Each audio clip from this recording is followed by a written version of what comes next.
Uh, hello. Schumann. Okay. Um, my new approach is practice, theory, and practice together. There's no clear-cut difference between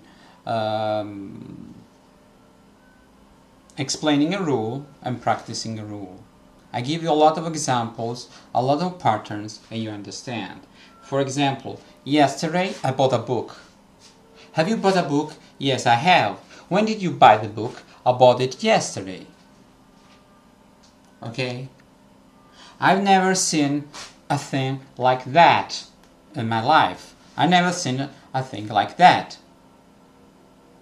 in my life. Even if I don't that, I mean in my life. I had never seen a thing like that before. Okay? I never saw a thing like that when I was in France. I was in France and I never saw a thing like that. I've never eaten oysters. Have you ever eaten oysters? Yes, I have. I ate oysters in Nice. Did you like them? Yes. I like them even if I hadn't eaten oysters before. Okay, have I explained the rule? Yes, in a way I have. Are you conscious of the rule? You can. Even if I don't explain the rule, with over-exposition in a meaningful context, like native speaker, wherever you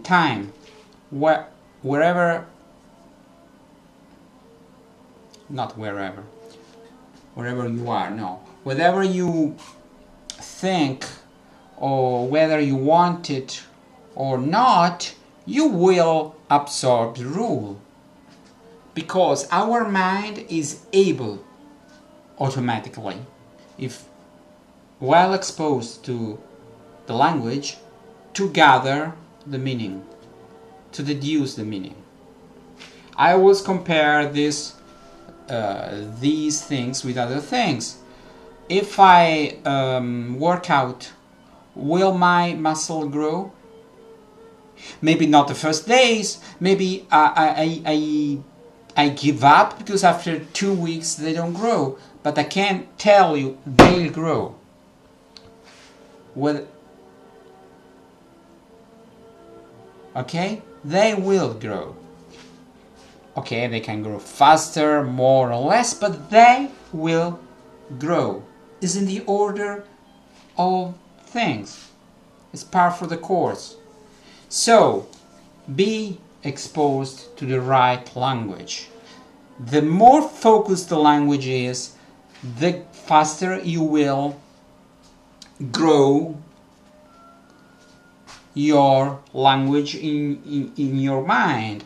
I'm not an expert at bodybuilding, even if I work out, but I know if I do the right movement with the right ways, the right repetitions, the right rests, and the right nutrition, my muscles will grow faster.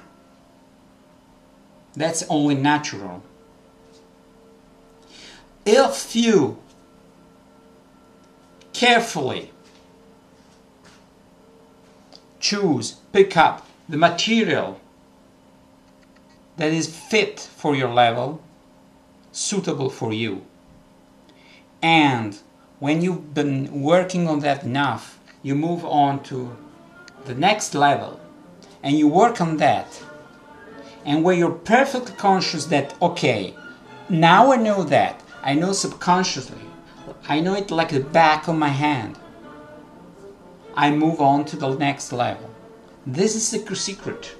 This is the way to be fast. Not doing things quick and dirty, but to carefully monitor what we are doing.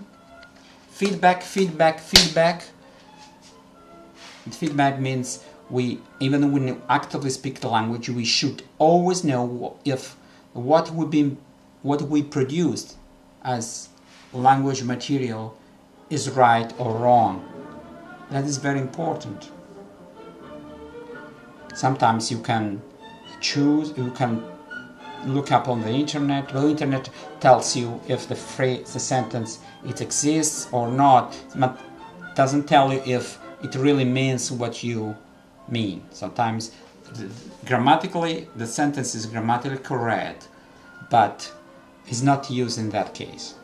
That is not something that the net can do up to now. So if you have the chance to speak with native speakers, ask for feedback. That's very important. Record yourselves. If you find places where you can at least check your grammatical and vocabulary knowledge, check it and see what's your level. Concerning pronunciation, I don't know if there are softwares that tells you if you're pronouncing right, the right way or a wrong way. The best way I always recommend is always to learn the IPA. IPA makes you conscious of the sounds because you actually hear them and you see the symbol. The symbol is not the spelling.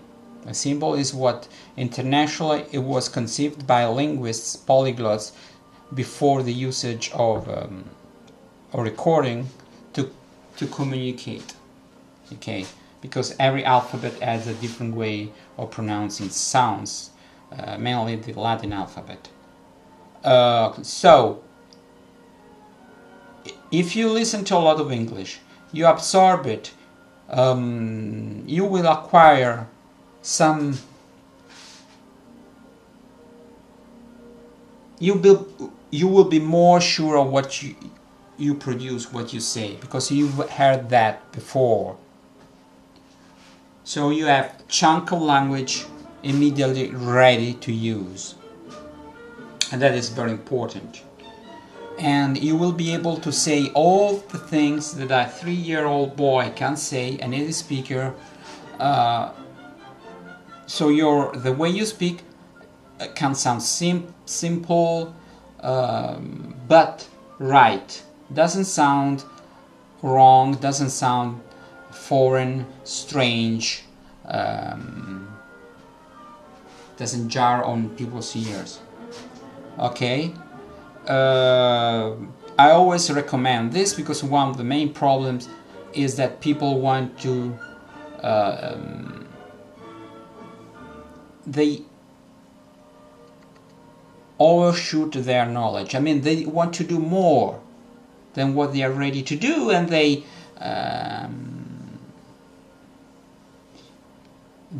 are frustrated because what they say is wrong.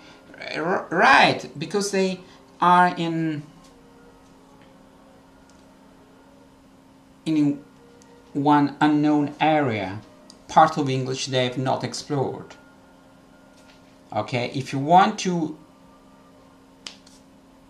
push the envelopes, so it means to do more and more, you can take risks and say something wrong if you have someone who corrects you. Otherwise, you will end up self-teaching mistakes. Okay, and that's wrong because you think it's right, and many times people understand you all the same, they don't correct you, and you get away with murder. Okay, obviously, if you can hear me, you can understand me, your level is quite good already. But maybe you're not learning English, maybe you're learning another language, maybe you're learning Italian, and the same things goes for other languages. The only difference is that English has a deep spelling. I mean, that means that there is a lot of difference between what is spelled and what is pronounced, and there are less patterns between what is spelled and what is pronounced, and That's it. Bye.